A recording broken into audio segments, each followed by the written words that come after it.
حدیث صحیح بخاری کی، سعد بن عبادہ نے کہا یا رسول اللہ اگر میں دیکھ لوں اپنی بیوی کو کسی غیر مرد کے ساتھ تو فوراً سیدھے تلوار سے اس کی گردن اڑا دوں میں۔ اللہ کے نبی صلی اللہ علیہ وسلم غصہ ہوئے، ناراض ہوئے۔ آپ نے فرمایا کہ اللہ کے بندے اتعجبون من غیرت سعد، کیا تم تعجب کرتے ہو سعد کی غیرت پر؟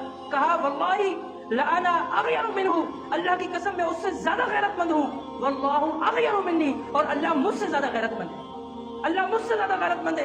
اور اسی وجہ سے من اجل غیرت اللہ تعالی، اللہ کی غیرت یہ ہے کہ اس نے حرم الفواحش ما ظہر منها وما بطن، اس نے جو ہے نا حرام کر دیا ہے بے حیائی کو، چاہے وہ ظاہری ہو چاہے وہ باطنی ہو، فحش کام، بے حیائی کے کام، ان سب کو اس نے حرام کر دیا ہے۔ غیرت تو یہ ہے کہ ان کو بے حیائی سے روکو، ان کو کہو ولا تقربوا الفواحش، بے حیائی کے قریب مت جاؤ، ولا تقربوا الزنا، زنا کے قریب مت جاؤ، ان کے جو اسباب ہے ان کے قریب نہ جاؤ۔ یہ غیرت ہے، یہ غیرت نہیں ہے کہ خود ہی جلاد بنو اور خود ہی جو ہے فیصلے سناؤ، خود ہی جو ہے فیصلے کر کر غیرت کے نام پر موت کے گھاٹ اتارو۔